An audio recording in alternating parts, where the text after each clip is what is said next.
All right, let's talk about vocabularies. So remember, OMOP, Common Data Model, works in a network, which means all the data are always in the same format, no matter where the OMOP store is. But importantly, and that's the difference to other networks you may have heard of, we also harmonize the content. So give me all the patients who take Vioxx, give me all the patients who have a heart attack. The code for Vioxx and the code for heart attack is harmonized. Your reference table is no longer your reference table. Odyssey gives you, everybody who has an OMOP store, the reference table you have to use. Okay? And you'll see, and it's very nice to use and easy to use, and it has everything you need. It's actually a help, but but you essentially no longer have authority over your own vocabulary reference. Odyssey provides that. Otherwise, it wouldn't work. If every institution had their own way to what they call a myocardial infarction, a heart attack, we don't have a network. Okay. So what is the vocabulary? It's standardized. It's available to the public in the public domain. But it's not static. It's almost static, but not quite. And it's not static because these vocabularies always change. People add things, new drugs get added, mistakes are being fixed, things like this, and things are being taken out. Over time, it slowly changes. There are releases. Each time there's a release, you download the latest vocabulary again. Okay? The good news is the change between run and the next release is very small. So we still could run the original OMOP experiment today. Because even though all the different changes, most of it is solid. Myocardial infarction is not going to change anymore. Okay? So this is important to know, right? You have to keep going back, and you have to have, and it will change from time to time slightly. The vocabularies are part of the overall model. So right now we're only talking about this piece. This is the entire model. This is where all the data from the patients are. This one contains the vocabulary. You know, it's actually much simpler than it looks here, at least for today. The vocabulary has a fairly straightforward, simple structure. All the concepts, all the things, which in OMOP are called concepts, but outside OMOP they're often called codes, it's kind of like similar idea, are concepts. Everything which is in the data has a concept in the vocabulary table. A myocardial infarction, your broken leg, a certain drug, a certain procedure that you took, colonoscopy. These are all concepts. Concepts can have relationships, and concepts are in a hierarchy. And obviously, hierarchy means lots of concepts in a hierarchical set of relationships. So here's what you need to remember. The concepts live in a table called concept. The relationship live in a table called concept relationship. The hierarchy lives in a table called concept ancestor. Could have called it concept hierarchy, but now it's too late. Concept ancestor. Okay. We're going to use these tables today, and if you understand how these tables work, you essentially got it. They are more fringe tables. We're not going to talk about them today. For understanding, it's not necessary. This will get you 95%. So again, Odyssey gives you the reference table. You don't make reference tables anymore. The good thing is, Odyssey gives you the reference table. And in the reference table, you have all the vocabularies in there in one table. All vocabularies are in one table. There's no vocabulary for ICD-9, for ICD-10, for NDC, for WHO drug, whatever you use. Only one. It's very long because it's just all these other vocabulary tables appended together to one very long, well, it's not that long, it's like 5 million, almost 6 million records. But for vocabulary, it's quite a lot. Okay? And each of a vocabulary has an ID, which is essentially its name. So ICD-10, the vocabulary ID of ICD-10 is ICD-10. It's very straightforward. So let's look into the table, and you're going to do that yourself in a minute. Okay? If you think about, if you are familiar with medical informatics, and you know these various coding schemes and vocabularies people use, none of them are anything like the other. These guys who make vocabularies, ICD-10, for example, is made by the WHO, World Health Organization, have any consideration for other people who are making vocabularies, which means you download it in a different way, in a different format. It looks completely different. This is LOINC. It's for lab tests and all sorts of things like that. And this is what the LOINC table, if you download it. It's actually, this is not the LOINC table, it's a hierarchical table that LOINC gives you to. And a LOINC code is called code. Okay, that's a LOINC code, when you download from them. If you download the actual LOINC table, not the hierarchy, but the actual LOINC table, now the LOINC code is called LOINC number. Okay? So this is just crazy. And we have about 80 vocabularies, and all of them are crazy. And people have job security by doing nothing but keeping somehow on top of it. You don't have to do it in OMOP. OMOP does it for you. All the vocabularies look the same. One record looks like this, no matter what it is. They're all harmonized into a unique record structure. It has a concept ID for the use in CDM, the name. The domain ID, which tells you what that thing is. In this case, it's a condition. So every code knows what it is. That's different to what you usually get.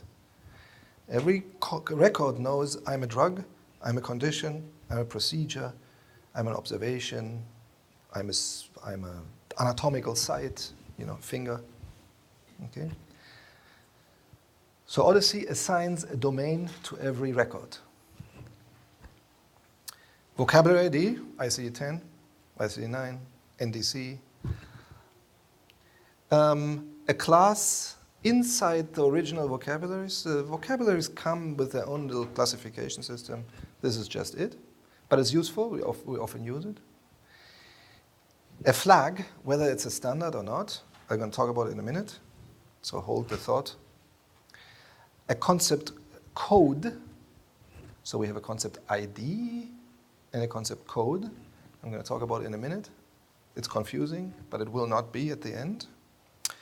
And the validity time. Because concepts come and go. The OMOP concept table will never forget a record once it's in there.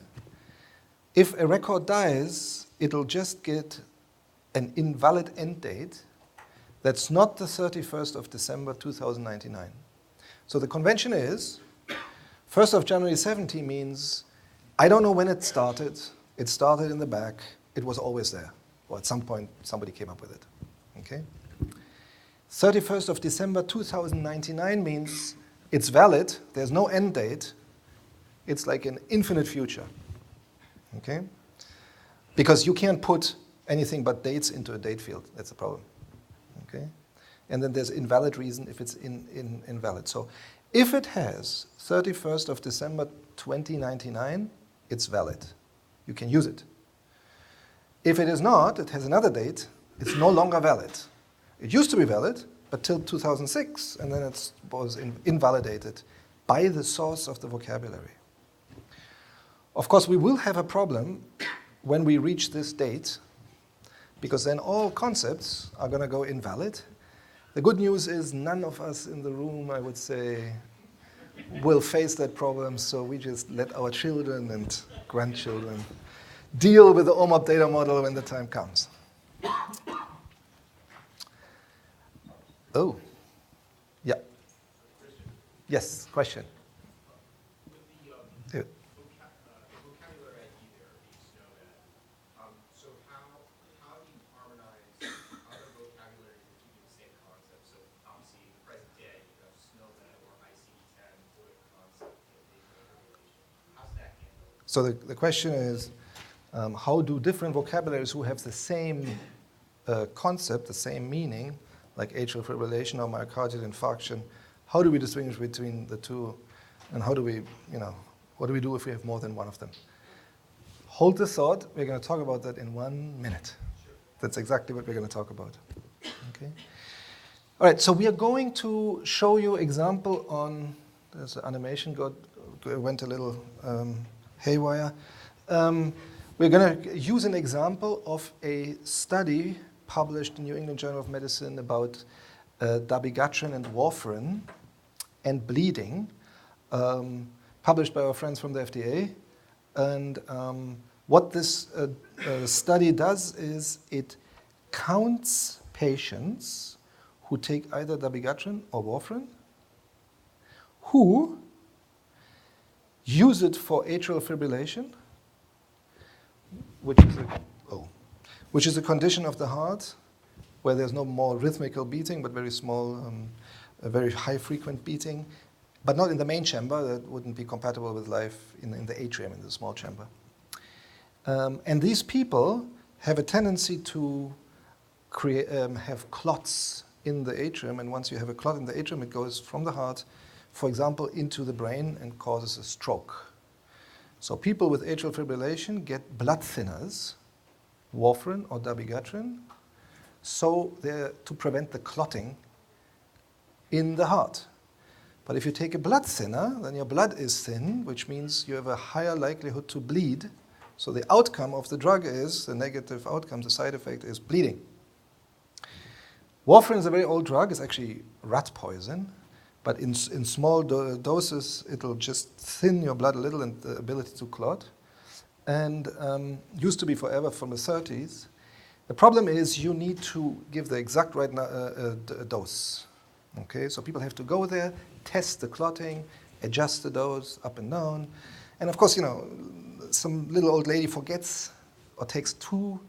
So there are a whole lot of problems with that you constantly have to exactly hit the right dose. New drug came on the market, dabigatran, where you don't have to do it. Take one drug a day, you're good. Okay? Definitely an improvement. And then there were reports coming out that dabigatran actually leads to bleeding much more than it should, and much more than warfarin did. And so FDA studied this, published the results. So we will, at the end of the day, actually test this in our little fake database, whether or not it's true, what's in the paper. But essentially, how many people who have the atrial fibrillation bleed of the ones who take dabigatran versus the one that take warfarin. So you're going to see the words dabigatran, warfarin, bleeding, and atrial fibrillation throughout the day. Okay? All right, so let's find these things that we just saw. Let's find a record in the concept table. Okay? So again, everything is in the concept table. You're going to do a little bit of SQL today, SQL. If you are not technical and you don't know how SQL works and you want to learn how to program, no stress. We are only using very simple codes, and it's always on the screen. You can type it in. They are tools, okay? But just like in class, where the children learn math without a calculator, you first have to learn it without a calculator, and then you can use a calculator, okay? So same thing here. We're going to show you the tools as well. But just to get the concept in your head, we're going to use SQL, and you're going to type the SQL and actually run these queries on your little virtual machines, okay? And so you can do that, and sometimes if you get exercises, we give you some time when we don't talk, but just feel free to just type things in and get a feeling for it. So, and again, you can forget the SQL afterwards if you don't think you need it. This is really to get the concept. Select means you want to, that's how databases work. You retrieve a record or a number of records. Star means all the fields, any field, but you can give a field if you want. From the name of the table, and then you have a clause, which means if you just say select star from concept, it gives you the entire concept table and starts pumping it on the screen. You can do that, but your screen is going to be busy for a while. If you add a clause where concept ID is 313217, you get only the records where this is true. Okay? That's SQL. So if you type this in, and feel free to do this, you get this record. This is what's going to pop up on your screen, atrial fibrillation. This is the atrial fibrillation record that is used in the OMOP common data model. Okay? How does it work with conditions? Atrial fibrillation is a condition. This gets to your question, David. We use standard concepts to represent a meaning in a patient record. So if a patient has an atrial fibrillation, there is no word atrial and fibrillation in the data. What's in the data is the concept ID of this one concept. So if the patient got diagnosed on the 11th of October 2018 with atrial fibrillation, the database will contain that record. At that date, that patient ID had 313217. This is atrial fibrillation in OMOP. Okay? So where do we get these from? OMOP, or Odyssey, generally doesn't like creating vocabularies of their own. We steal, okay? There are so many people who create these terminologies, and they're used in practice, and lots of smart people work on them and make them better and so on. We just use them. For conditions, we use SNOMED, which stands for Standard Nomenclature of Medicine, as a representation. So we use the SNOMED code for atrial fibrillation in OMOP.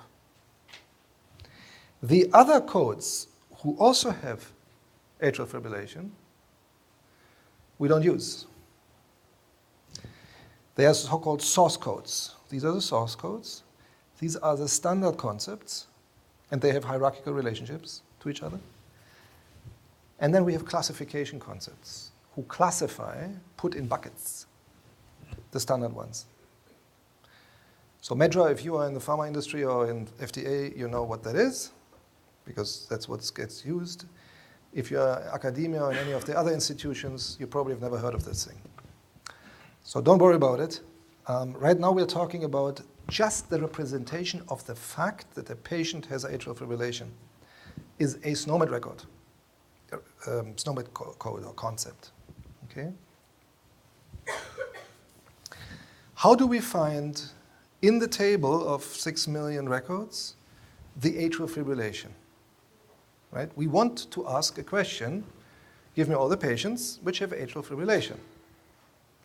How do we know it's 323117? No, 313217. Okay? So we have to find the records. One way is if you know the concept ID. It's any concept between 0 and 5 million, and if you give this tutorial like I do, you actually know what the concept ID is. Okay? It's 313217. Okay? So if you know the entire OMOP concept table by heart, you're done. Okay? That's the number. You type this in, you just did it actually a minute ago, and you get the record. Here's our atrial fibrillation. If you know the code, now we're coming to the code business, you type in select star from concept, where concept code is 494360004 in quotes, because codes could be alphanumeric, concept IDs are only numeric, and in SQL, if it's numeric, you don't have to quote it. If it's alphanumeric, you have to quote it. It's just a syntax. If you type this in, this is a SNOMED code, you get the same guy. Because the concept ID is 313217, and the concept code is 494360004. Okay? What the hell is a SNOMED code, and why don't we use the SNOMED code? Why do we have to have this guy here? Because the vocabulary people don't talk to each other. They use the same code for different things. Because the SNOMED people don't care what the ICD people code things with, or the NDC people, or the READ people, you know. So codes that come with these publicly available or publicly used vocabularies are not mutually exclusive. They step on each other's toes. For example, if you say, give me all the concepts where the concept code is 1001, you get, they all have the same code, like 7 or so different records, all from different vocabularies.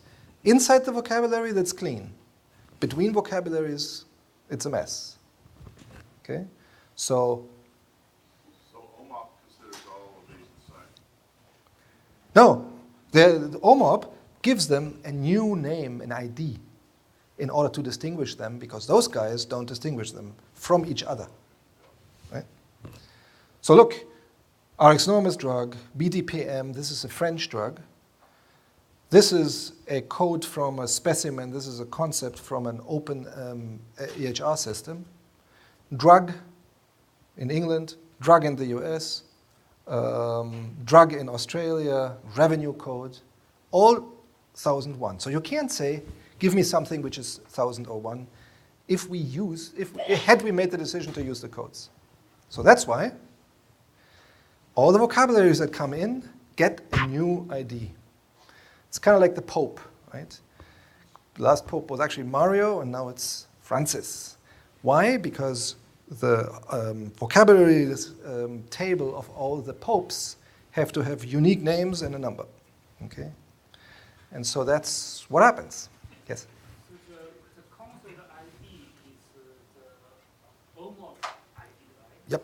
And then the concept code is the code from existing vocabulary. Correct. Concept ID is the OMOP ID. Concept code is from the original vocabularies, what they coded that thing. Which means you can use, oh, the slide was taken out. You can use a SNOMED browser, find atrial fibrillation, and if you do that, you're going to get this guy. If you ask SNOMED, this, as far as they're concerned, this is all you get. They don't know anything about this. This is an OMOP thing. But we have to have it. And actually, to make it from alphanumeric to numeric, it's actually a good thing because the databases are much better doing numeric than alphanumeric. So it not only has the purpose of cleaning things up and make it tidy, it actually is also an improvement for the performance. So in this case, if the concept code, if I put a measure code, is fine? If you put a measure code in, yes.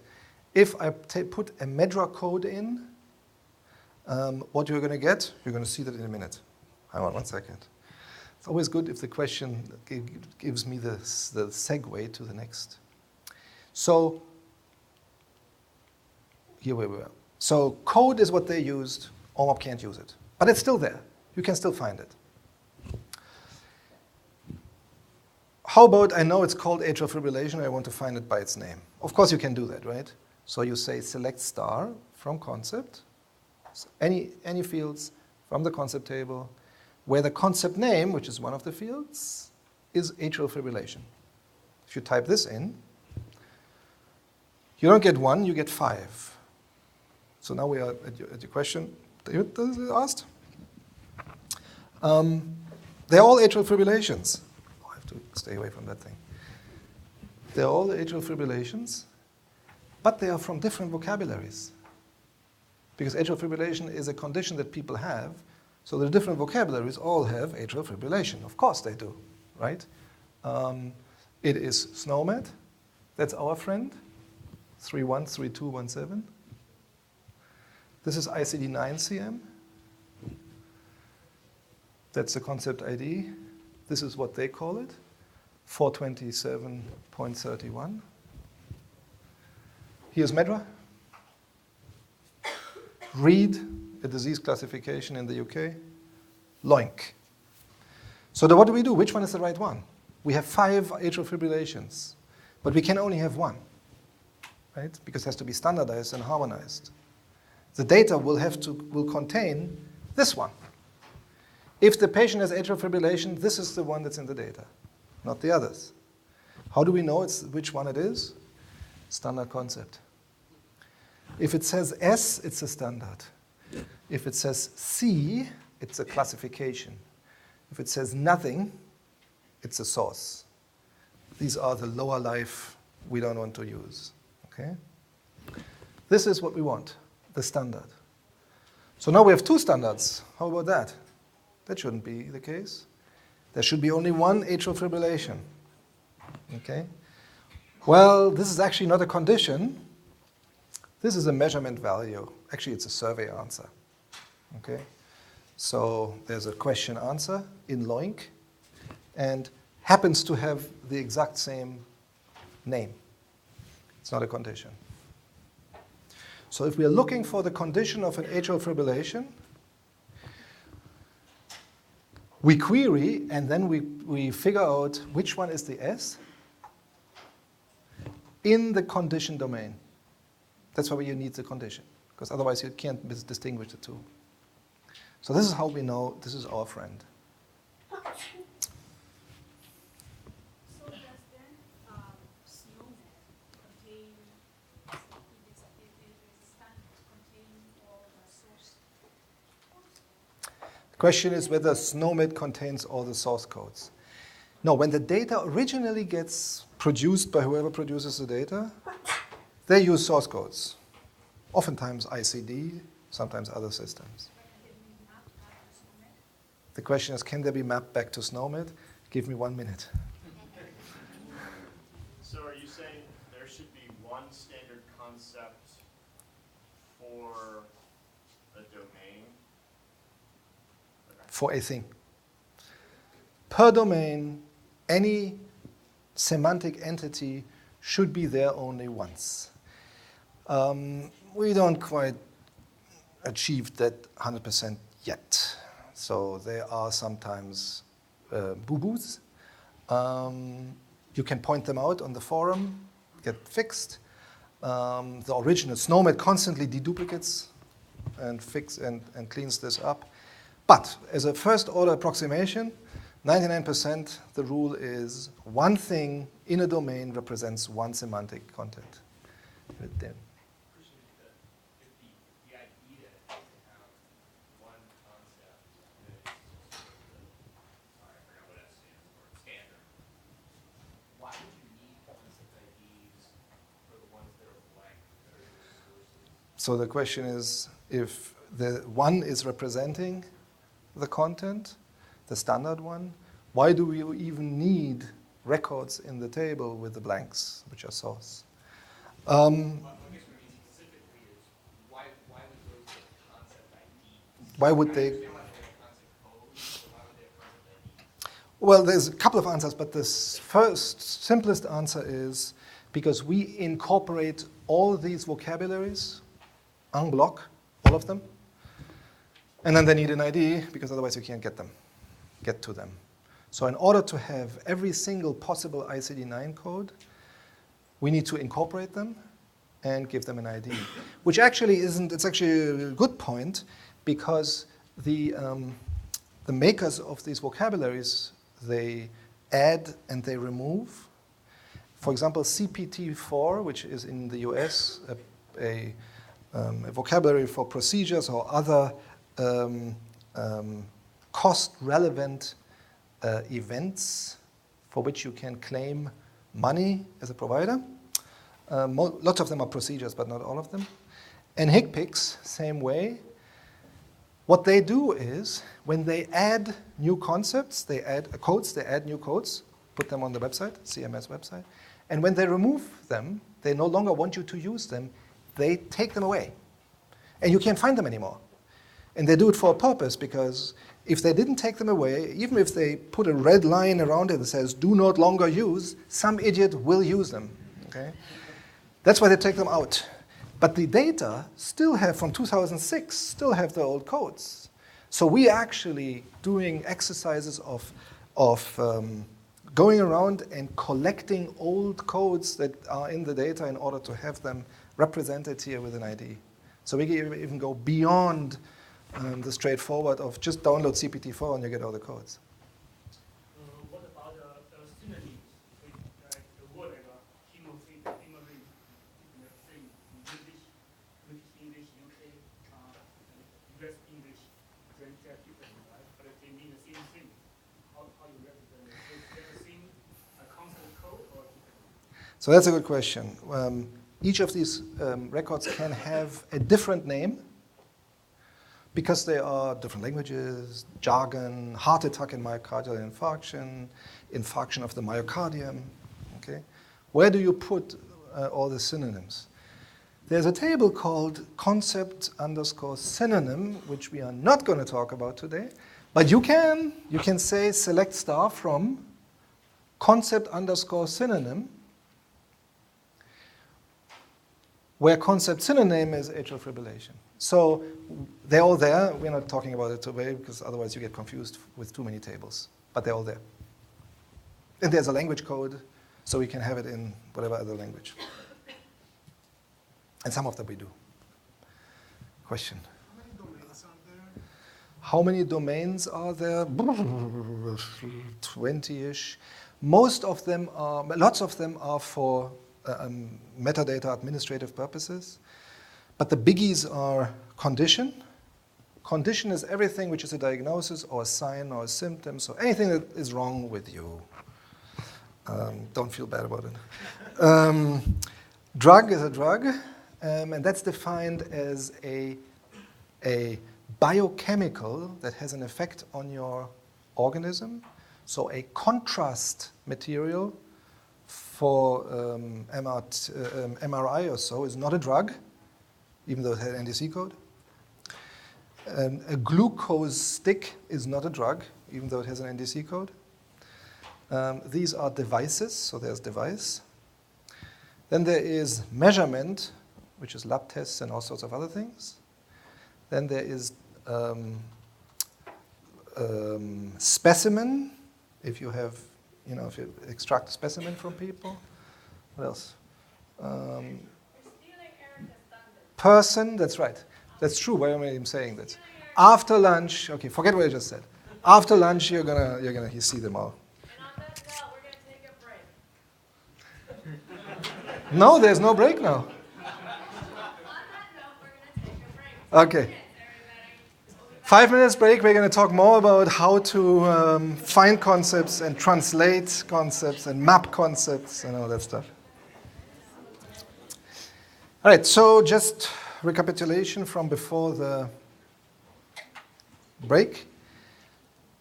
S in the standard concept field is what you want. We're going to later work with the classification. That will represent the data in the database. The database will only have S concepts. If you're looking for a non-S concept, patient number count is going to be 0. Okay? However, what if you have an ICD code? You know that this ICD code is atrial fibrillation, it's in ICD-9. Okay?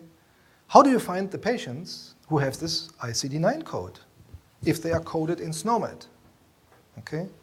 Now what? Let's try. Select star from concept, where concept code, remember, has to be code, not ID, because it's their name, not ours.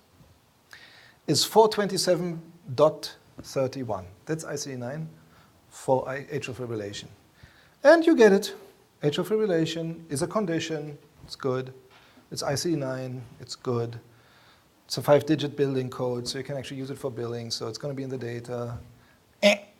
Doesn't have a standard flag. Won't be in the database. In your original database, it was ICD-9.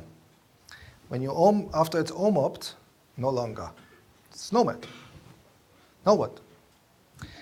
OMOP will help you. Okay? You will be able to find the equivalent SNOMED. This is what the concept relationship table is for. It creates a relationship between two concepts.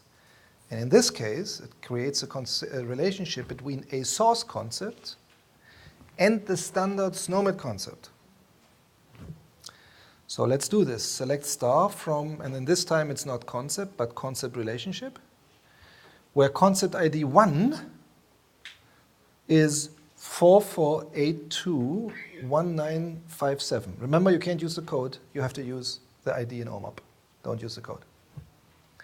This is the ICD-9 concept for atrial fibrillation. Okay? The concept relationship table connects two concepts.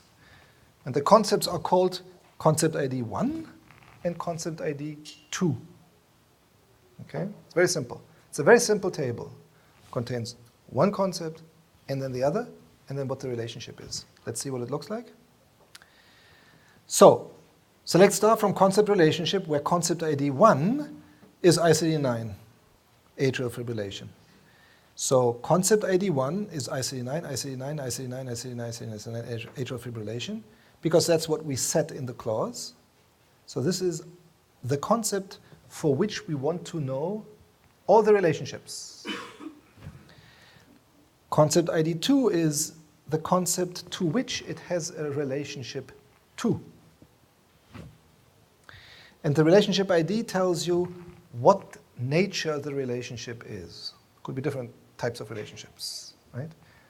You can have a sister and you can have a wife. So the relationship is called ICD-9 to FDB indication, ICD-9 to MEDRA, is a, we're going to talk about those later. And then MAPS 2, that's the one. The relationship maps source codes to standard. OMOP gives it to you. You don't have to stress and figure out what SNOMED concept is atrial fibrillation if the data contains ICD-9. They will translate for you. The table will translate that for you. Okay?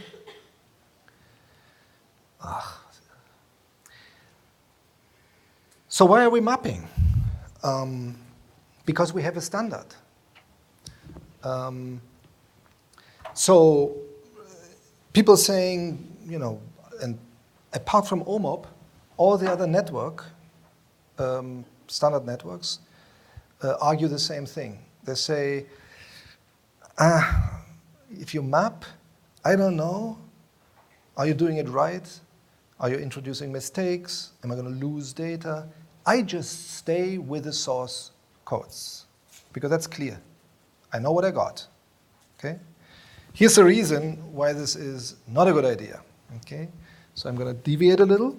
This is the website from the European Commission in the EU. And in Europe, you have 24 standard languages. This is what they are, all the members in the EU. And the way it goes is when the Commission is in session, somebody's talking, you have simultaneous translators in the back sitting in little booths, and all the other guys have headsets and they listen to their translation. So the guy talks in French. There are all these French to Hungarian, French to Bulgarian, French to Croatian, French to Czech, French to Danish, sitting there giving all these translations. Okay? And then the next guy comes up from Bulgaria. All these simultaneous translators leave, and the next set comes in to now translate Bulgarian to English to French to German to Dutch to Croatian. Okay?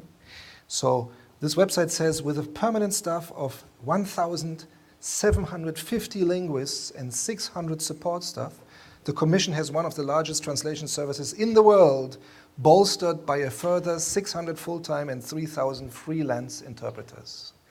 This is nuts. This is when the Commission is in session. When they go to their committees, you know what happens? Or when they go home or go to the pub together? They all speak English. Okay? This is total nuts. And how many more different ways can you express the same meaning? And why? The question is why? I mean, we all know why these people speak their languages, because that's where they're born and grew up with. But you don't want to perpetuate a situation like this. Okay? That does not facilitate understanding and getting work done. So call it shears. Okay? So mapping, what we call mapping, is really translating in the normal English world. So you, like in the old days when there was still not Google Translate, but actually paper dictionaries. Soon we have to take this slide off because people will no longer remember. So there are these bilingual dictionaries, and you look up a word and you get the translation in another language. This is what the concept relationship records are that say maps to. Okay? They map Skoll to cheers. And the OMOP tables will you download this from the web for free. You don't have to do anything. Okay, you get all the translations online.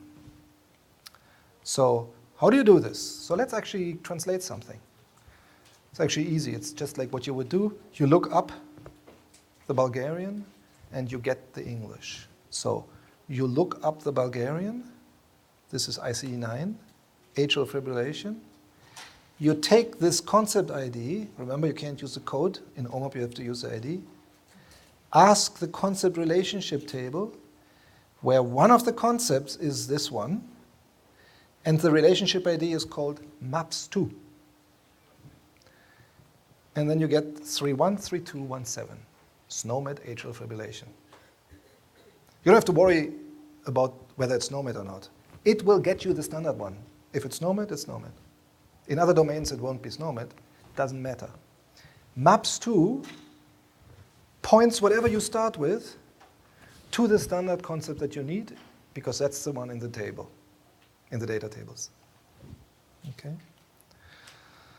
So let's see what happens if I say select star from concept where concept ID is 313217. Well, we know it's our atrial fibrillation. Okay. Question? Can you talk a little bit about how the mapping is actually done, who's involved in that process a little bit? Yeah, the mapping is done by a group in Odyssey called the Vocabulary Group. Actually, Dima is my next speaker, is involved in that. And what they do is they provide these mapping tables, and most of what they do is they steal if other people have done the mapping at quality. Okay? So, because otherwise it's just way too much of a job. But they also will do manual mapping and make them available. Because SNOMED ICD mappings, you can find them on the internet, but it's the wrong direction. It maps SNOMED to ICD. Why? Because SNOMED is used in some of the EHR systems, so that's what doctors use to actually code the patient data. Okay? And ICD is needed to claim, to get the money. So people map from SNOMED to ICD so that they can have a way to put claims in and to get reimbursed. We're going the opposite way. You can't just flip over, so anybody who knows, has learned a second language, or a third, or a fourth, knows that you can't just flip them around. If you flip them around, that not all of these, because the semantic content isn't exact. Sometimes it's in one is bigger than the other, so you can't just flip it around. So they will have to do manual work in order to fix those mappings.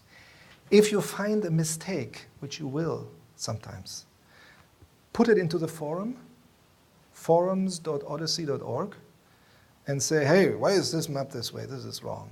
Okay? And they fix it. So community will help keeping it clean. But that's a service that Odyssey provides to the community, these mapping tables, because otherwise it would be impossible, right, if you had to do it yourself. They are 25,000 ICD-10 codes, but that's the WHO version. The American version has 110,000 codes, okay? Because apparently there's a lot more disease detail in the US than in other countries. And so all the other countries have their own ICD-10 versions because they also are different from the other people. So it's crazy. So don't try to do it yourself. Use whatever is provided to you by Odyssey. If you have a vocabulary that's not supported, bring it on. There's a list, a to-do list in the backlog of vocabularies to be brought on, and it just goes in the list. Okay, so this is a community. If people need something, it will get done. Maybe not quickly, but it will get done. Exercise. Oh, one question. Yeah. Do you have a bidirectional mapping for every source concept to an OMOP concept? Is it bidirectional? The question is whether the mapping is bidirectional. Actually, there are two questions. One is there a semantic correct mapping in the opposite direction from the standard to the source? No, because that would just make our life crazy. However, this table, concept relationship, you ask for the source in concept ID 1 and not in concept ID 2. So you have to know whether it's in 1 or in 2. So in order for that not to happen, that you have to know whether you should look for your thing in 1 or 2, all relationships, all of them, exist twice, in one direction and in the other direction. So if you ask for concept ID 2, then the relationship ID is not maps to, but maps from. It just makes your life easier so you don't have to know which one. So the concept relationship table is twice as big as it should be, or needed to be, just for convenience, so 1 or 2 can be exchanged. But that doesn't mean that, Exercise. So go on your little machine and translate, map this guy. We just did that. If you recognize it. This one, it's an ICD-10 CM code, and this is an ICD-10 code. ICD-10 CM is the US, ICD-10 is the standard WHO. Here again, what you do, you look up these guys by the concept code. The concept ID that you find, you toss into the concept relationship table in concept ID 1. And then you pick up whatever it says maps to. That's the result. And then you check out what you got, and you will recognize what you get. Okay? So please do this. Type these things into your SQL. So everybody has to open the SQL engine that Erica showed you. If not, then raise your arms, and we will help you. Okay, let's see. Who is still working on the query, has not yet figured out and mapped these concept codes? I always have to ask this negatively because then nobody is raising their hand and we can continue. 313217, atrial fibrillation. Well, we just did it on the previous slide.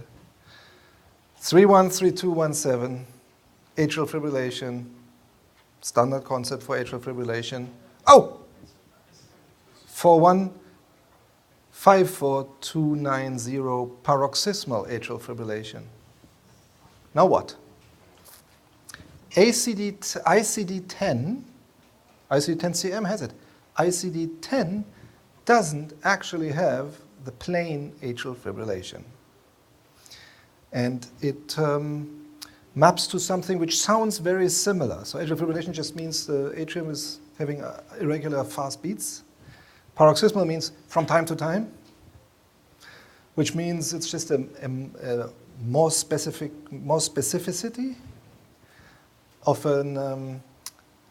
this particular diagnostic code. So many of the vocabularies have identical meanings in there, and they will map to the exact same concept.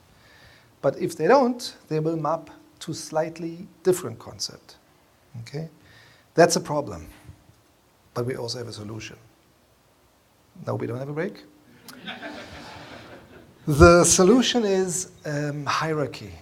Okay, so generally, people who deal with these codes, and statisticians, of course, do that because they have to, because otherwise they can't make any calculations.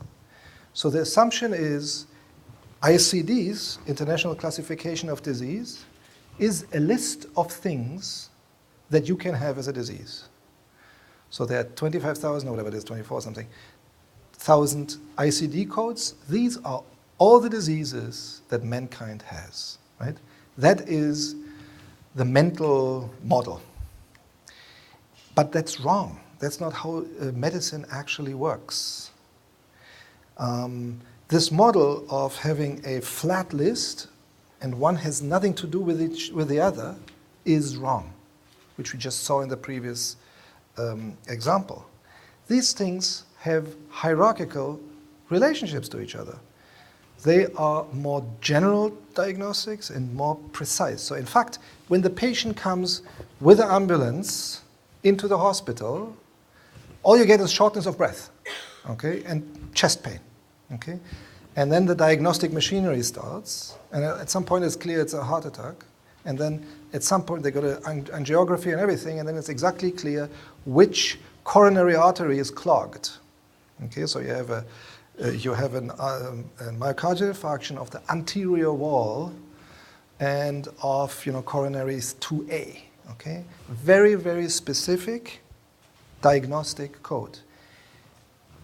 Myocardial infarction and myocardial infarction of the anterior wall both are legitimate diagnoses. Okay, but one subsumes the other. And the medical community, the doctors, do that like automatically, right? So the more they study the patient, the more precise, the more granular the diagnosis becomes. So actually, these things aren't independent diseases from each other. They are in a complex hierarchical system.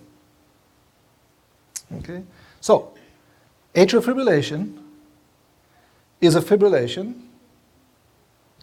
but could be in the atrium or in the ventricle. And atrial fibrillation is an atrial arrhythmia. Arrhythmia means the heart doesn't beat rhythmically in the atrium.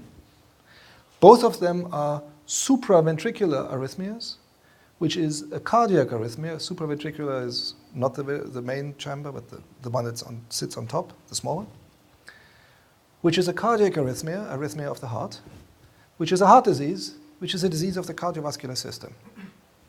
And atrial fibrillation actually has more detailed diagnoses as well. And, here's your paroxysmal atrial fibrillation right here. Okay?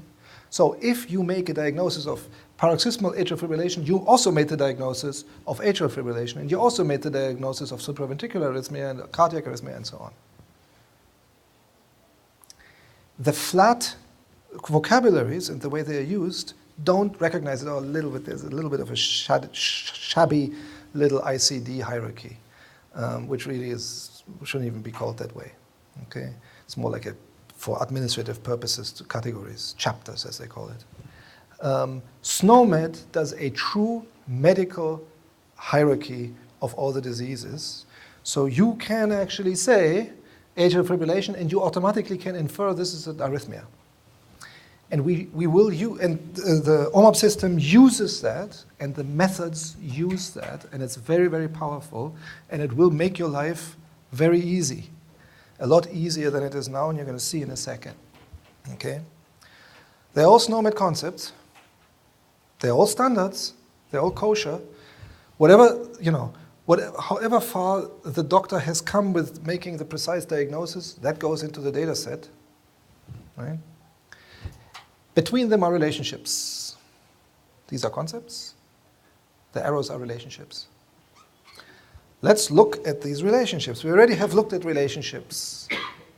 Maps two relationships between two different vocabularies. Now we are in the same vocabulary in SNOMED, okay? Or in the same domain, I should say, because there could be more than one vocabulary contributing to standard concepts. Within a domain we are now, okay? So what do? Let's see all the relationships that atrial fibrillation has. You know how to do that. Select star from concept relationship, where concept ID 1 is our friendo, 313217. Okay? You get this table, and have seen this table too. This is your concept ID 1. It's always atrial fibrillation, because we are holding it. And these are the other guys to which it has a relationship. And here is what these relationships are. The problem is you can kind of read what the relationships are, but you can't read concept ID 2 because they are concept IDs. So they are numbers. Unless you have the whole table in your head, you don't know what they are. How do we fix this? We join these concept IDs to the concept table again and ask what they are. So here's how it works. Select the relationship ID and the concept from concept relationship, join concept on concept ID 2 to concept ID. So we want to know what concept ID 2 is. We know what concept ID 1 is, it's atrial fibrillation. We want to know what concept ID 2 is, so we join the concept table by making sure that concept ID 2 matches the record in the concept table. And in the concept table, it's concept ID. And then we hold the first one and set it to 313217. So now you can see the whole lot of good things. This is, these are the different relationships. You can't really see it, but in the copy that you have, you can. This is, for example, associated finding. Can you switch the volume a little low so it doesn't do the feedback? This is associated finding. For example,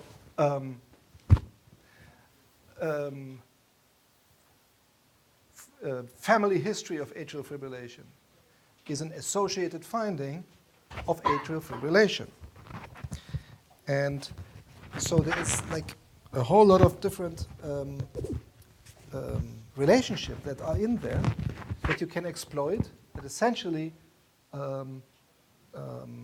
represent medical knowledge, right? I mean, this is kind of like trivial. Here are your maps to and maps from. Here's maps to, here's maps from. Maps from, you saw them in the previous chapter. And then there's is a and subsumes. So now we're talking about the relationships is a and subsumes. Is a is in the hierarchy an arrow pointing up. Subsumes is in the hierarchy an arrow pointing down. Okay? So is a means I'm going up in the hierarchy to more generic terms. Subsumes is a more concrete, more granular term, down. Is a up, subsumes down. Up we also call the ancestors, and down the descendants. So you can see that the relationship, in the concept relationship table, you always have relationships between two neighboring concepts or first degree relatives, right? So these are all parents or children.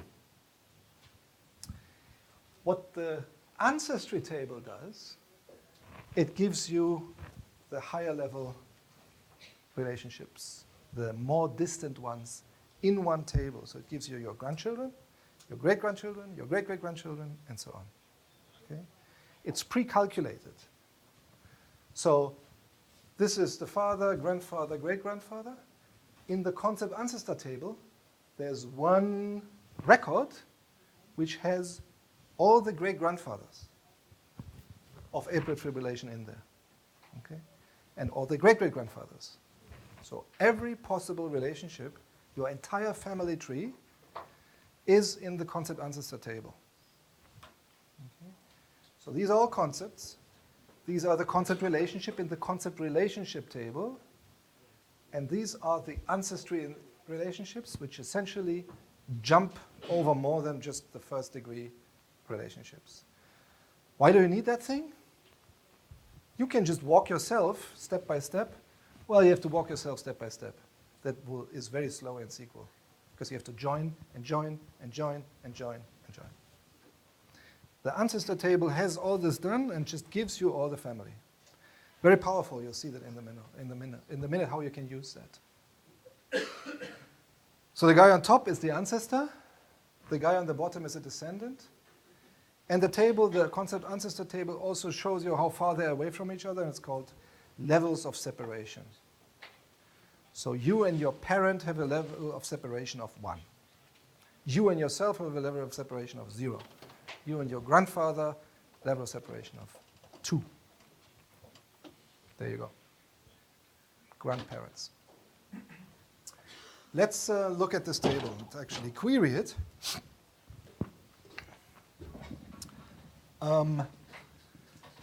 So I want the max level of separation, how far they are away from each other, and my relative from the concept ancestor table, and I join the concept table so I can actually see what the relative means and the name and all that. And I join that concept record to the ancestor, and I hold the descendant. What will that thing do? It'll ask for the ancestors. So I'm holding the descendant is atrial fibrillation, and I'm joining the concept to the ancestor to find out what my ancestors are. I'm going up. Okay? And then I order by the family, right? So it's like at home in a family reunion, you know, all the children, or the parent generation, or the grandparent generation. Hold the descendants, ask for the ancestor. This is what you get, right? So this is atrial fibrillation. This is me.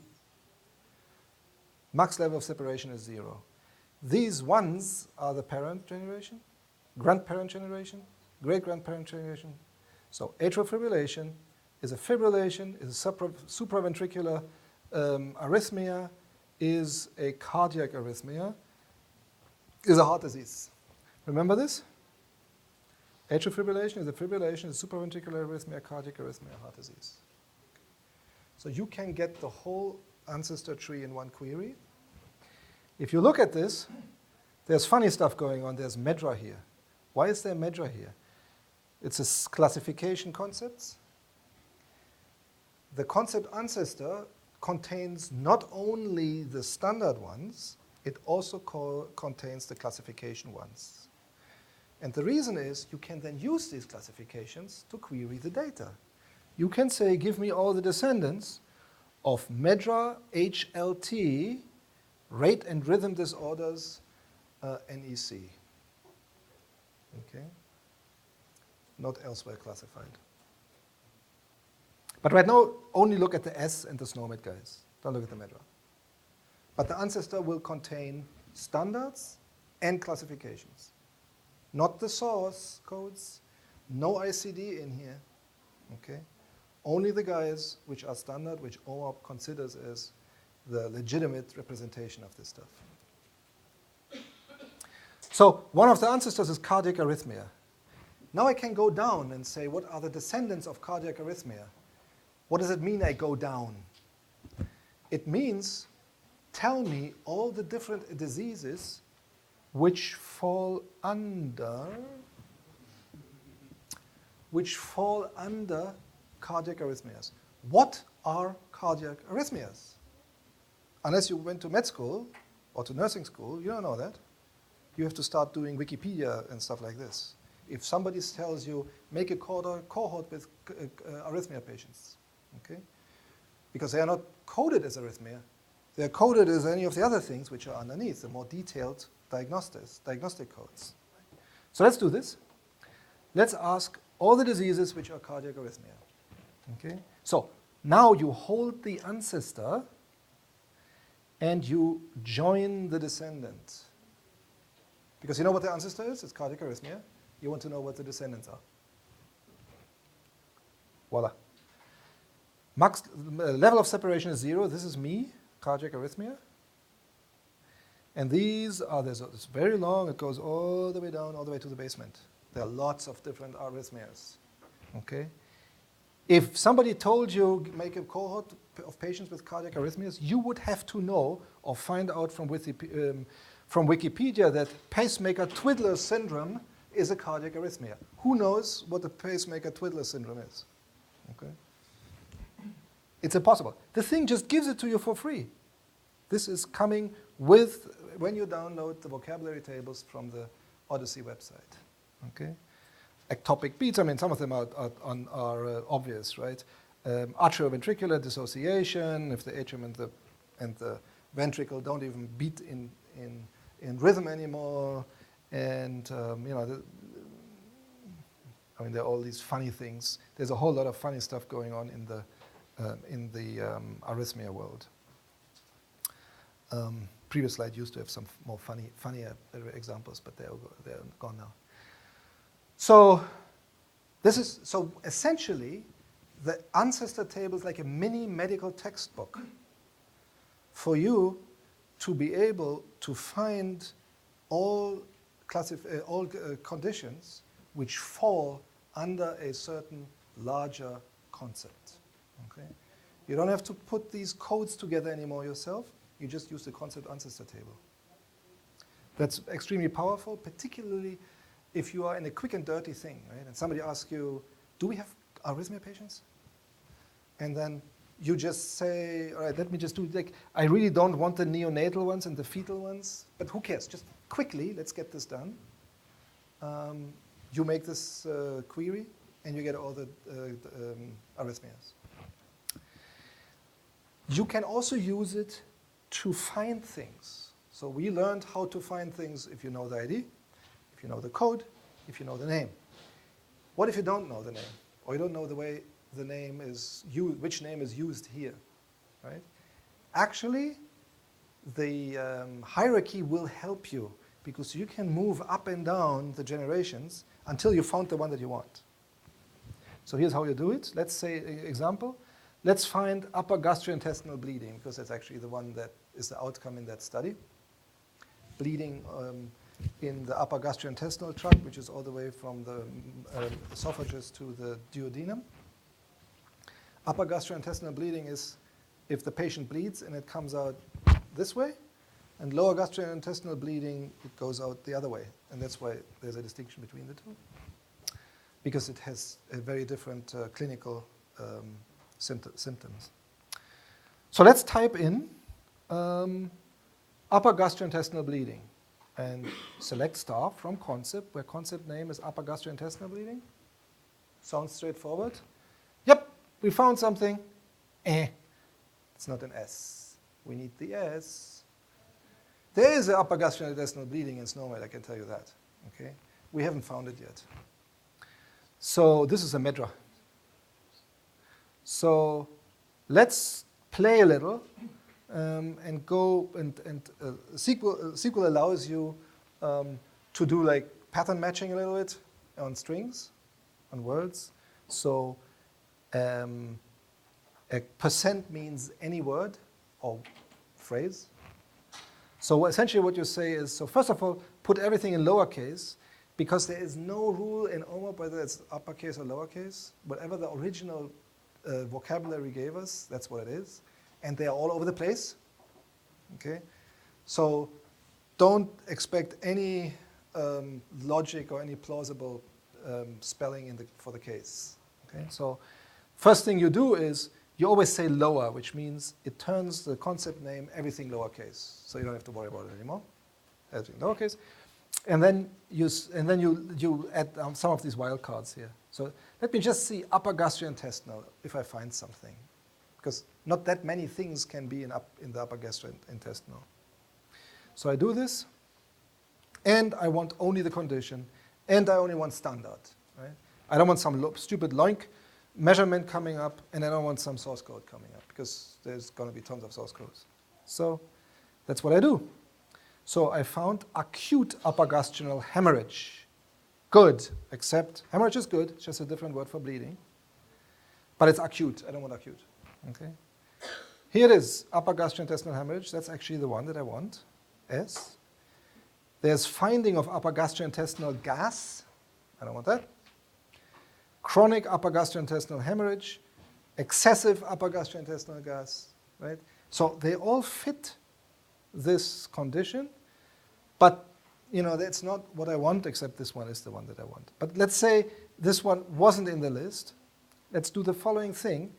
Upper gastrointestinal hemorrhage associated with hypercoagulability state, which is actually what we really look for, because the warfarin turns the patient into a hypercoagulability state, which means it's bleeding.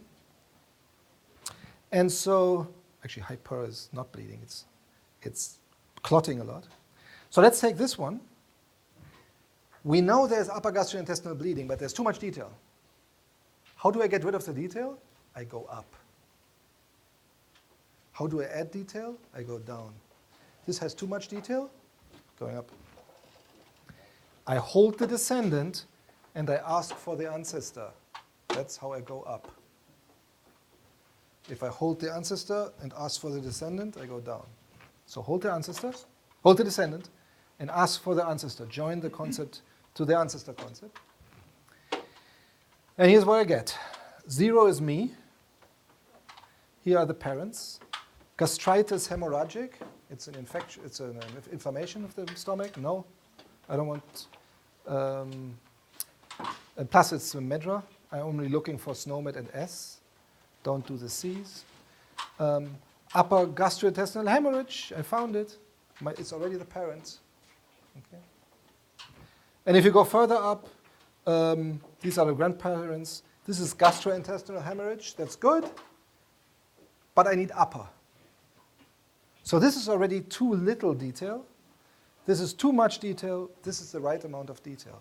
So this going up and down escalator business lets you easily find the level that you actually need. It's lazy. It's almost lazy. Let the data tell you, and you just pick, instead of you trying to figure out how did they exactly, do this. Okay, that's our man. Going down means kind of like what we did with the cardiac arrhythmia. You're looking at things which fall under. It's a good way to make sure that you got the right thing, right? So we found this one. Looks right. How do I make sure it's right? I look at the children. You can't do that with the standard vocabularies because there are no children. Here you can. The children should all be upper gastrointestinal hemorrhages or bleedings, except with more detail. And that's how the doctor might have coded them, right? So hold the ancestor and join the descendant. I'm going down. That's me. Duodenal hemorrhage, bleeding in the duodenum, yes. Esophageal bleeding, yes. Acute upper gastrointestinal hemorrhage, it's actually the same thing, except it's acute. So it's the same thing, but more detail, yes. Peptic ulcer with hemorrhage, it's an ulcer in the stomach that bleeds, yes. And so on and so on and so on. So it goes down. There are all these other diseases which are all upper gastrointestinal hemorrhages. And you don't have to worry about it, because the hierarchy will give them to you for free. Okay. Exercise time. Find muy. Before the exercises, so lunch is ready outside, and we would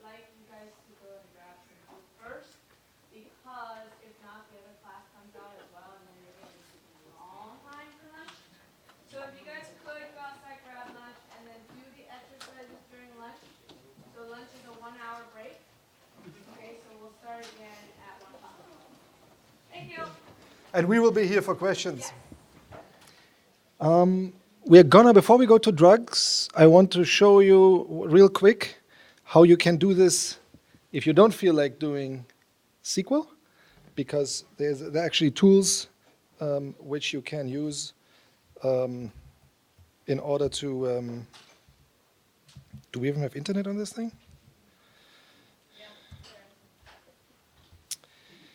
Athena, the goddess of, oh, I'm just talking to this. Ah, okay. Greek goddess will give you all the exercises that we did today and the ones we are going to do in the vocabularies on a user interface, right? So, plague, okay? And then you can pick which domain you want the plague to be in.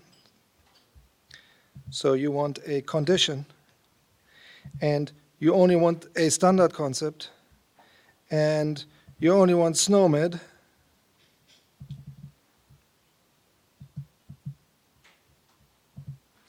then it'll give you the result. Okay.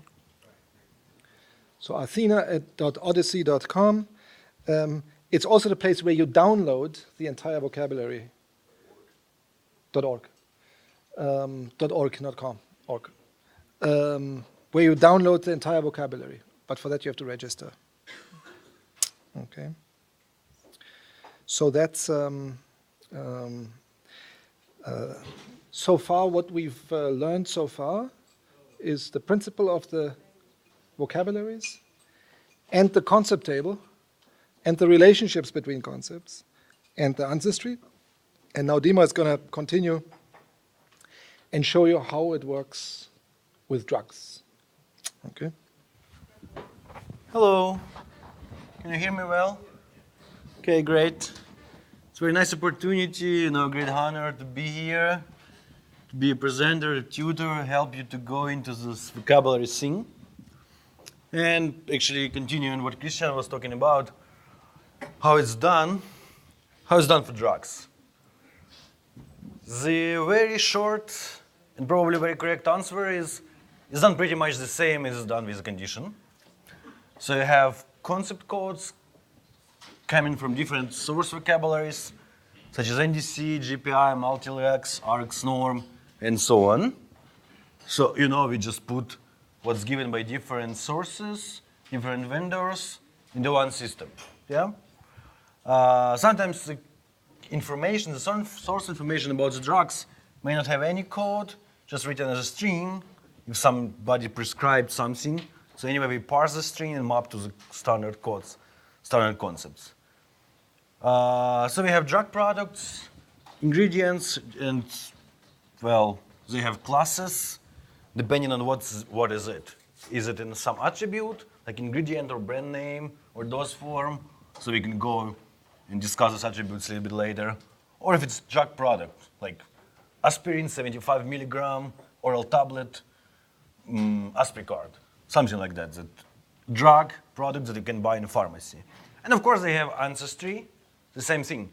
If something is less granular, go into something more granular, like from simple concept to more complicated. And then there is a hierarchy, short overview. So we have standard concepts.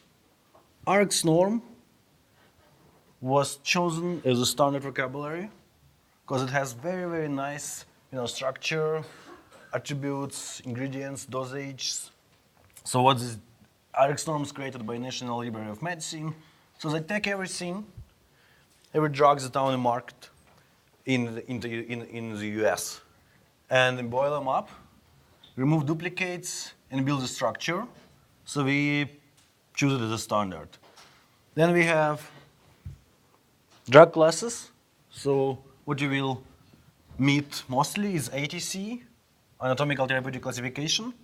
And they have, this all the blood thinners or anticoagulants or antibiotics. So if you want to find all the patients with, Antibiotics, you just use concept class, drug class. We can take a look on this. So the same with the diseases. You have the classes and you can find the whole category.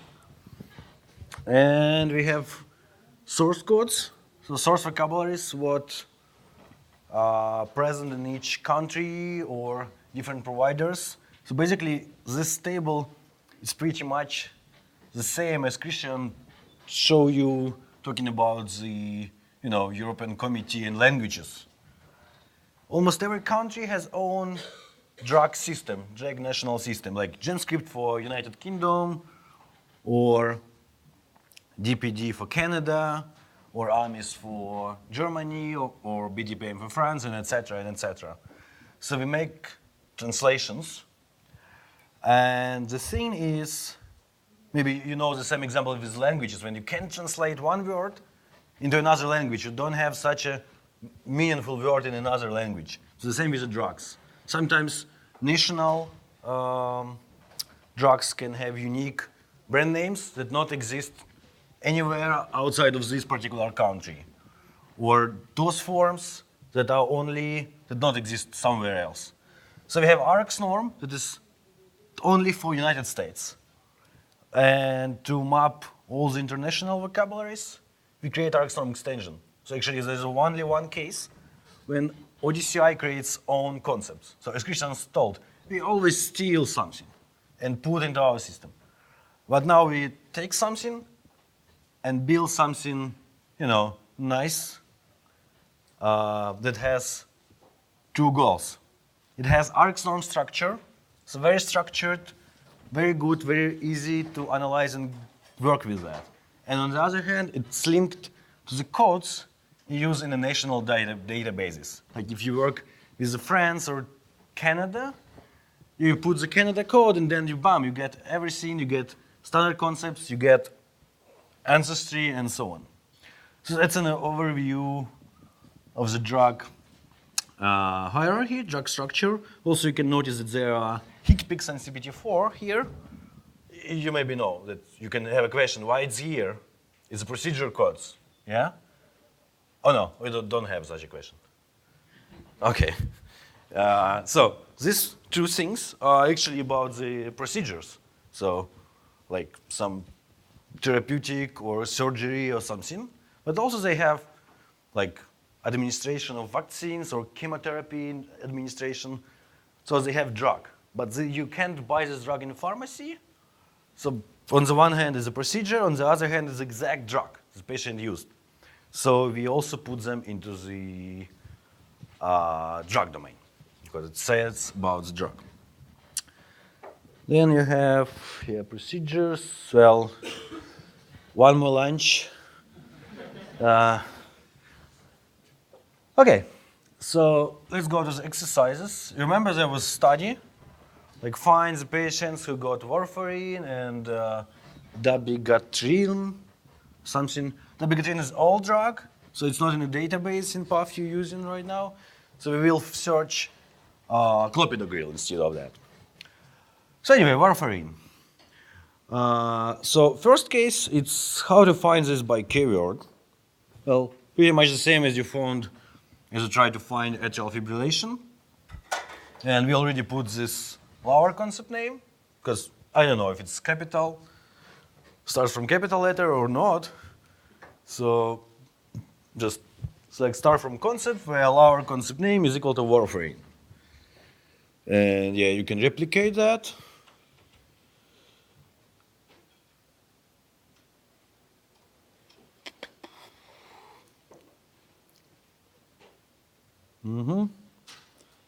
So far, so good. So here's the result. You can see it in your own laptops. And actually, it's a question for you. What should we pick here? Which one is the correct? If I want to find in database in a standard format, which one I need to pick up as something to query later? RX norm, concept as S. Yeah, totally right. So what exists in CDM? Standard concepts. Yeah, so you look in here and you pay attention to standard concepts. All other stuff, so always standard concept is null, is some sources. So you don't care. We already did it for you. If you get the source, something from Australia, we already mapped it to Rx norm. And then, what you can do with this, C, with these classifications, concepts, is do you need them or just throw it out? Okay, so you can use it for the querying, like if I want to find some category, it's a classification concepts, yeah? So, except this one, look, it's interesting in also example. You have measurement domain, classification concepts, and you say concept class ID is lowing hierarchy, and vocabulary is also lowing. Where is it? Lowing, yeah. So that says about measurement. It's the same name, just warfarin, but it stands for the group of tests, like warfarin concentration in blood, warfarin concentration in urine, in plasma, etc. whenever. So it's group of measurements. So you put, so to find the ingredient, you define the standard concept as S and domain ID equal to drug. In another case, what if we have NDC code? Source code. You already did that with ICD-9. So let's start from concept, where concept code is equal to 6, 7, whatever. And where would you put? Oh, I found it. Okay, nope. So you have this one, clopidogrel 75 milligram oral tablet Plavix. But it's not standard, you can find it in the data, yeah? So you use the same exercise, you need to translate them from this NDC language to Rx norm language. We decide that Rx norm is like our ODCI drug language. Concept relationship where concept ID 1 is equal to, to this one. Where is the, no. Okay, equal to this one. And relationship ID is maps 2. So you get this relationship entry, concept relationship table, concept ID 1, maps to concept ID 2. Let's see what concept ID 2 stands for. So this select from concept. So if I need to wait a little bit while you're replicating that, I'll wait. So anyway, look up. And you see that there is totally the same thing. Clopidogrel 75 milligram oral tablet Plavix in Rx norm. The same name, the same entity, the same drug you can buy in pharmacy, or the doctor can prescribe you. That's the thing. It's very easy. Just find something in the source, go to concept relationship table, use maps2 relationship ID, and you have translation. Almost the same like a Google translator. Yeah, you put your whatever word in different language. It defines language by itself. You say maybe you want to translate from, I don't know, your language. So the same here. You don't need to specify what's the standard. By the way, you need to specify. You get lucky that concept code is not, it's unique. But normally if you search by concept code, the first entity select from concept where concept code is equal in your concept code, and you also specify vocabulary ID. You remember Christian told you, like, sometimes concept codes can be the same for different vocabularies. So if I would make this query, I would write select from concept where concept ID is equal 675 and vocabulary ID is equal to NDC. Well, anyway, so we got this concept, the drug product. But the next question comes up. You remember it was a study and was like, find all the patients who had this anticoagulant therapy.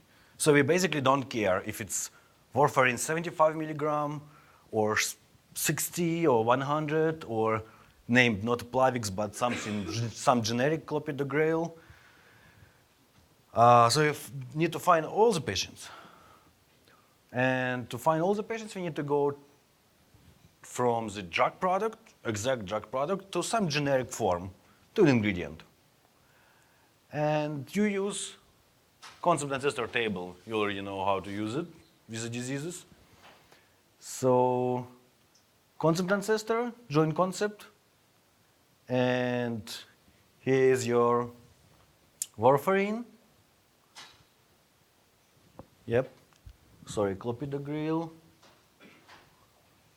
So it's your clopidogrel here, descendant concept. So you're looking for the ancestor concepts.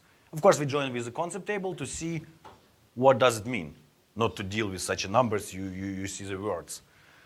So here is me, clopidogrel 75 milligram oral tablet. Here is my closest peer clinical drug, just without the brand name.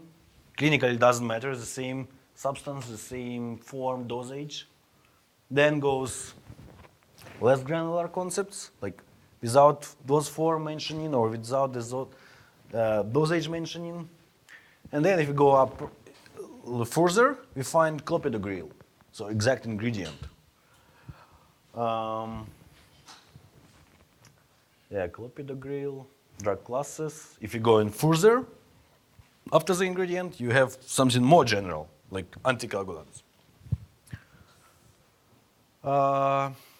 Then, if we find ingredient, what's the next? We want to find all the products that contain this ingredient. Yeah, like as I said, we don't care if patient got 75 milligrams or 100 or even unknown dosage. So we need to find all the products. And in this case, we go other way. We go in from upper concepts down. We keep ancestor concept ID, and we want to find descendant concept ID. So you see we join descendant concept ID with the concept ID from concept table. So here you go.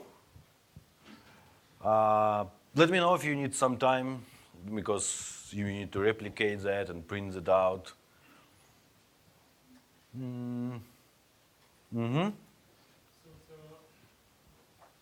the ingredient hierarchy is different from drug hierarchy. I'm sorry, can you repeat the question, please? The ingredient hierarchy should be different from drug hierarchy. The question is, ingredient hierarchy should be different from the drug hierarchy. So the answer is, like there is one hierarchy. So look, the drug domain is everything. Drug product, ingredients, well, drug products and ingredients, yeah? Ingredients is a like generic description of the drug. So the hierarchy starts from the ingredient, let's say clopidogrel. The next level of the hierarchy will be clopidogrel 75 milligram. So we add one complexity entry, like dosage. Or we can, next, after ingredient, will goes clopidogrel oral tablet. So we add one entity, one attribute, dose form. Then next level of the hierarchy will be ingredient plus two things, like warfarin, 75 milligram oral tablet. Then next level in the hierarchy, we can add some kind of supplier, for example, clopidogrel, 75 milligram oral tablet, Plavix by AstraZeneca. So this is a whole complex hierarchy, starting from ingredient. So what about a drug that contains multiple ingredients? Uh-huh. Some may be called active ingredients.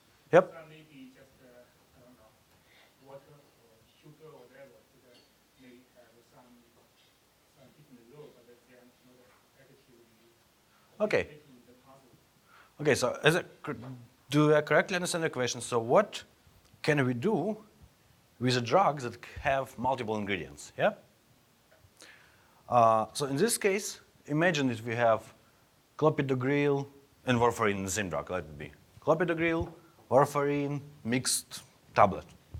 So in this case, it will have two ancestors, two ingredient ancestors. One goes to warfarin, another goes to clopidogrel. So you have hierarchy. It's not, how to say that? It's more like a graph in this case. It's not like it only is a tree. It may be a graph. Yeah. So it can have two or more or several parents. And also you ask about some kind of ingredient like water or sugar.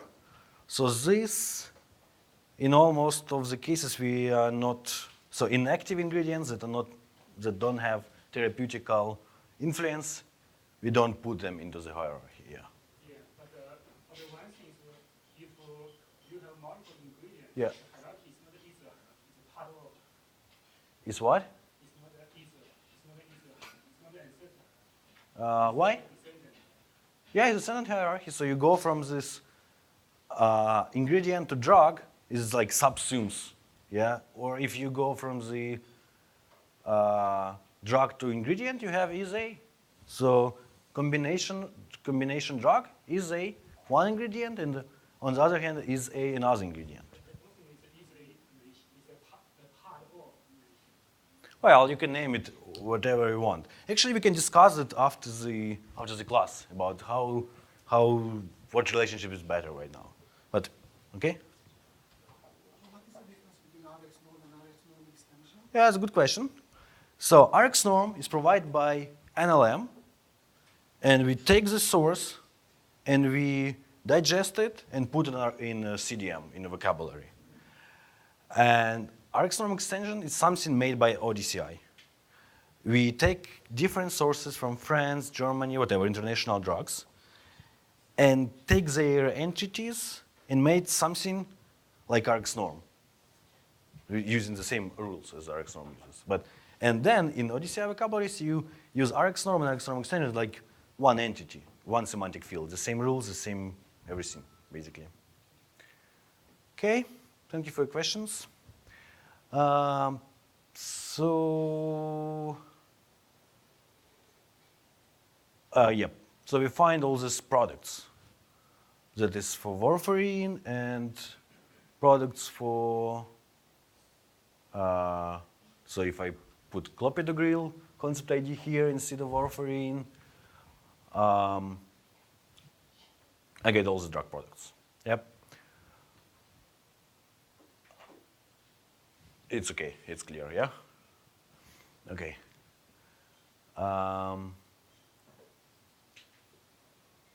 Drug classes. The same thing, concept ancestor table, but maybe another question. What if I don't find patients with only warfarin or patients with only clopidogrel? What if I want to find all patients that use any antithrombotic agents? So pretty much the same. Instead of ingredient, concept ID, you put into such a query ATC, concept ID, ATC concept ID. And running such a query, you get the result, you get the ingredients, because you see it's concept plus ID is equal to ingredient. We made, constraint here. But if we remove that, we get all the way down. All the ingredients, drugs, drug products, everything will be here. So you will find any patient who got prescribed any type of drug contains,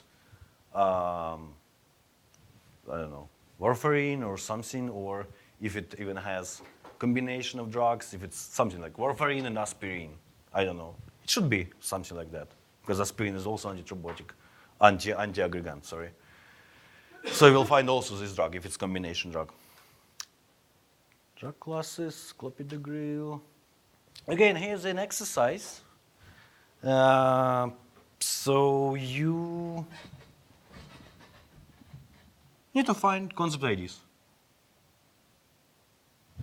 You can use any approach we discussed before, just search by name, or you may go to some, website, NDC code for metformin, and find NDC code, and then, go all the way around from source concept to true maps to standard concept, and so on. So it's up to you. So metformin, tolozamide, telmisartan, and your favorite drug, if you have one, of course. I don't know if somebody has favorite drugs. And here I'm going down to, to help you. So Christian showed you guys very briefly what Athena was, right? So earlier in the day, we kind of made you guys write SQL or learn how to write SQL. For a lot of you that may or may not know how to write SQL, purpose was to show you guys the concept behind what the OMOP vocabulary is all about. So what I want to show you is Athena, which is a tool so that for this exercise, if you want to, you can use Athena for those who aren't SQL savvy or really getting tired of SQL. For those who want to continue to use SQL, feel free. After this exercise, there's another exercise as well, so you can use either Athena or SQL for yourself. For Athena, you do not have to be on the little remote desktop box. You can if you want to, but you do not have to be. It's a public site.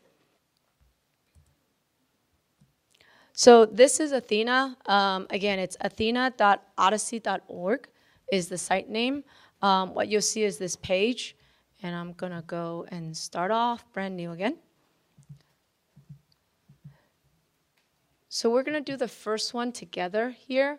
If you guys can go to this site. It's really simple. What do you guys think the first thing I'm going to do here? I think it was the first test. The first exercise was find metformin, right? Yeah. I'm going to type metformin. Shocker. Okay. So it's going to find you all the different metformins, anything that has the word metformin anywhere. Of course, most of the places where metformin exists is in the name. And you don't have to worry about uppercasing, lowercasing, because all that goes out the door with the UI, right? It's user-friendly. On the left-hand side here, what Christian showed you earlier, are all of our filters. So, of course, because Dima is talking about drugs, we're going to filter on drugs because that's what I'm looking for. Right? And again, with OMOP, what we're always teaching you and what we want you to find is that standard concept, right? So we're going to want you to click this little standard button. And then you'll start seeing basically these are all the standard drugs that is metformin. Now, there's a little trick here, is we know metformin is an ingredient. So I'm going to go to the class, and I'm going to go up. I went right past it. Voila. There's the answer to the first question. Any questions before I turn this off and put it back to the PowerPoint deck? Yes? Is there a difference between this database and the version that we have? Because I don't see like all those options which I see sometimes in the slides or even as a result of what's there with what I get here. Yeah, so what's in the little box, because a question like this came up earlier, we didn't put all the vocabularies in the little box, versus the PowerPoint deck actually has all the vocabulary in it. So when I ran the results, it will include a few more extra rows than what you actually have in the box. So one of the vocabularies that was missed in the box is read code. So in one of the slides, I think it was looking for the name of atrial fibrillation. You'll notice that it returns only 4 records instead of 5. Okay, see, we were doing that on purpose to see if you were paying attention. That's the way I'm going to say it so that it doesn't look like we messed up somehow, right? We are looking at fixing that, but it was too late when we found the problem to fix it. But it also made you guys keep awake thinking that, So, great question. Thank you. Yes? So, we can look up metformin. How do we go about looking up all the drugs that contain? In Athena, you can as well, but there's another tool called Atlas that does it a little easier because Atlas will allow you to pick the standard and click a little button that says descendants, and voila, all your descendants show up. Here you can kind of do it as well, but you would just have to get rid of the ingredients, right? And it lists out basically and all the standard drugs domains that has metformin in it, but it means that your name has to have metformin in it, right? So it's not 100% guaranteed, but if you go to the class next door, which will teach you about Atlas, it has an option in there when you're creating a concept list to be able to click on it. But the other way to get to it in here, if I click on this little guy again, it's not as pretty though, is you can click on Metformin, okay, the hyperlink, and it actually shows you a lot of stuff that Christian and Dimitri has been talking about, like the relationships and the ancestral hierarchy. All that is actually already painted in here as well. The Wi-Fi in here is wonderfully fast. So here on the right-hand side, it gives you all of the relationships already all spelled out. So you can actually ultimately, if we ever, ooh, this thing is long. So these are all the brand names that are tied to it, I think. So these are all ingredients of, this list is really long. Here's the drug equivalent. Normally there's a relationship in here to say subsumes. These are where all the different places map from. So earlier Christian was talking about the double mapping, right? So these metformin is mapped from all these other places or all these other vocabulary. And I don't see the subsumes in here. But you can click the little hierarchy button over here. And I have to preface this with the fact that this is an Odyssey community, which means the people who developed this took their time out of their not normal working day to write this. And it could be anybody. So they may not be the most UI-friendly people in the world. It could be a technical geek who just wanted to try writing a UI. So if there are UI problems or if you guys do find problems with these, please let us know. And please be patient with us. So here you can actually look, make it bigger. This is the hierarchy. Ooh, make it smaller. It's not the prettiest UI, like I said. If you go to Atlas, it's a lot easier and prettier in Atlas to see. But you can use this UI. It's not returning any faster. To see the hierarchy in a visual representation. I apologize, it's not coming back the way I want it to come back. So does that answer your question? Any other questions before I go back to the PPT? Atlas is also free. The Odyssey version is also free. We were trying not to cover Atlas or Athena too much on here, but since I got asked the question. So my way of going to it, easiest way to remember is if you go to odyssey.org, okay? You hit on software tool. We hide things, not. There's Atlas. So you just click on it. It does require you to log in. And the user password is very secret. It's called demo. And the password is demo. So we're very secretive about everything we do. Okay. So in here, you can do the searching, which is the vocabulary. It looks very similar to Athena, but it has a little bit more features in it. I just know this one is it because I do know. And then there's the hierarchy below it. So it's a little prettier than Athena.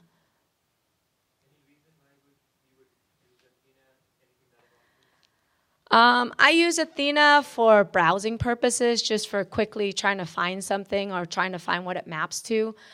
So there are things that are ups and downs. This Atlas is built to create things like cohort population estimations or patient level prediction after lunch, tongue twisting. So it's not meant for you to browse. It's really meant for you to go find your codes and actually be able to use them. It allows you to see the hierarchy and all that fun stuff. Versus Athena is really for people who wants to just go browse the vocabulary and understand the vocabulary. So, just to get a better feel of, what am I looking at, right? So, for example, earlier when we were doing the exercise of, finding these codes like atrial fibrillation, right? You can actually type this in here, and it gives you back the ICD-9 code. The exercise you guys were doing the whole maps to, right? It's right there. I don't have to do an exercise. I don't have to write SQL. It maps to this atrial fibrillation 313217 because it's a non-standard to standard map. So then it allows you to click on this guy and go browse it and see what is this one? Is it really the one I'm looking for? So it's really more for a browsing tool. Ultimately, there is an objective to merge the two together. But like I said, Odyssey is a free community, so sometimes this group does one thing and this group does another thing, and they don't merge. So we are looking at merging them. But this Athena is also used for downloading vocabulary if you have the vocabulary as well. They serve different purposes. So, yes. I think the question came up earlier regarding the combination drugs. Yes. Is there a simpler way of excluding all the combination drugs when the list of drugs is retrieved, let's say, for metformin on the interface or the database side? On the database side, yes. I can write you a very complex query to do that. I can, because I've been asked that question before. On the UI side, at this point in time, no. Yes? Is there an indicator that says the FDA approval status for these drugs? Dima, is there an indicator that tells us that FDA approved this drug? He's shaking his head. Put that in the forum, and they'll look at whether or not it's something they should work on. Give us a use case for it. And if you want to join and fund it too, we'll take that too. Any other question before? I should never ask that because someone else is going to raise their hand. I'm just going to go back to the exercise. Okay, how about 5 minutes since you guys all know how to use Athena now, right? It shouldn't take you guys more than 5 minutes to get the answers to these guys. No, like there's a publicly. Yeah, so the question was, while you are browsing, so I maybe answer the question. So the question was, what's the difference between UMLS and our vocabulary? Well, the answer is that they are something similar in there, yeah? So, like, UMLS have QE, and they build equivalence between concepts using the same QE, or they have something like relationships also, so like snowman attributes and so on. So I will answer that there is different representation or different ways of standardization. And UMLS have duplicates, it's not very applied for the CDM. So here, the goal of this vocabulary is to, it's like basics of CDMs. So what do you put in a CDM? So if you put UMLS, take UMLS and you, let's say, find this asthma, and there is a QE 1, 2, 3, 4, and there is like 100 of concepts. And you have different TTY, maybe you know about that there, and they say the synonyms, there is some like of, I don't know, like subgroup and so on. So you need to go and dig into these different types of TTY within one sub. So UMLS is pretty much complicated. You know, if you go to MR console table, you find this like 10 or 20 fields. And to find out what's the concepts, you need to know about almost every concept. What is atom, AOE, what is the QE, how it's related to each other, what TTY means to this thing. And of course, if you work with that, it's fine, you know everything. But here it's much more easier. We just sit in here, like, I don't know, 3 hours, and you already understand how to use that. But if he was talking about UMLS, he was sitting here one day, another day, and so on. And he still say, hey, Dima, what are you talking about? What is a TTY here? What does it mean? So that's easier, and it's aimed to serve the CDMs. Did I satisfy you?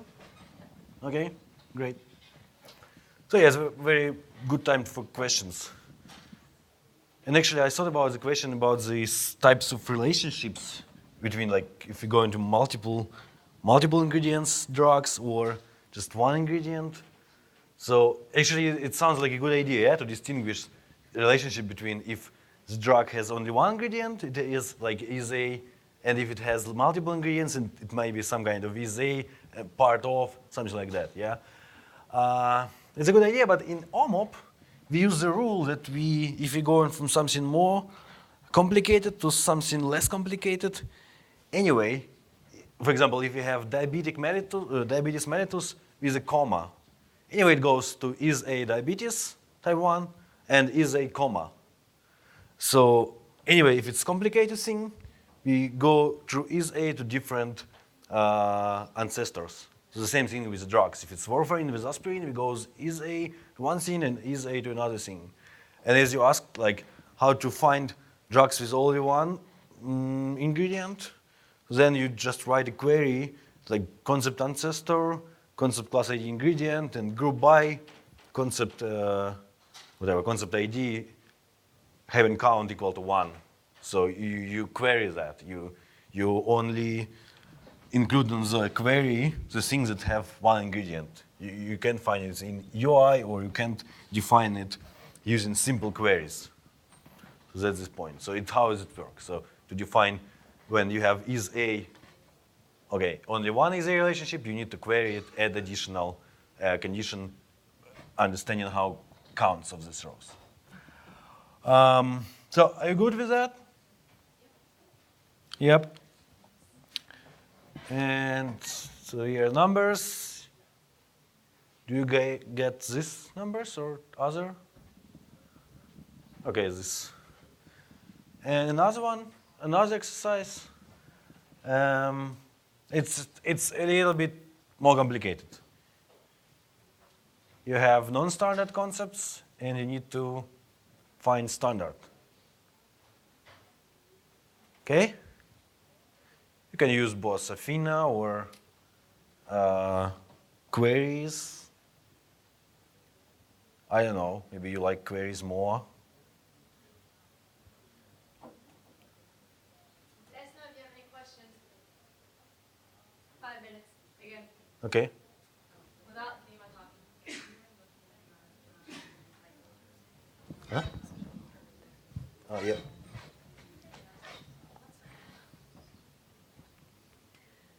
Hmm? So, like, we have Athena for the online search. For the SQL search, do we have a kind of a website or download? Oh, for SQL search, no, we don't have any website. You need to connect to the database.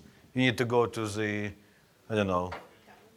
You need to download this from Athena, and then if you have your own instance, your server, deploy that, and you can SQL and query. It's actually not so hard.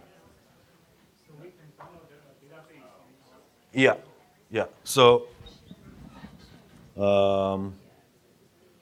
where is that? Athena, and you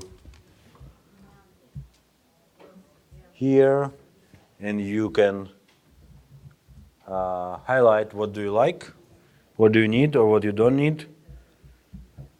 Yeah, you see it's a whole list of the vocabularies, and then you click download, and then it shows the list, and then you put download, and it will send you the link to download the vocabularies here. Of course, first you need to register here. So to your email, it will be the link, and then following this link, you get the vocabularies. Yeah, so actually, like, let's discuss it. So these first two, no problems with that? Yes? Okay, in third one, you can find the concept, yeah? So I don't know, if you use Athena or use query, so you put here, and then you don't see the maps to relationships. Do you guys have any idea why? It's 2 drugs. Yeah, you're right. So what we put into CDM, we put standard concepts. So something that can be in a database, can be prescribed by doctors, can be in real clinical data, yeah? But metformin and repagalynide is like some kind of classification concept about the groups of drugs. So it says, like patient need to have the combination of this and this. It's not like a drug you can buy in a pharmacy. That's why we can't map it to the standard concept. We can't be in a clinical practice, some entity like that. That's why you don't have the concept. So if you want to find standard concept for this one, you take this one.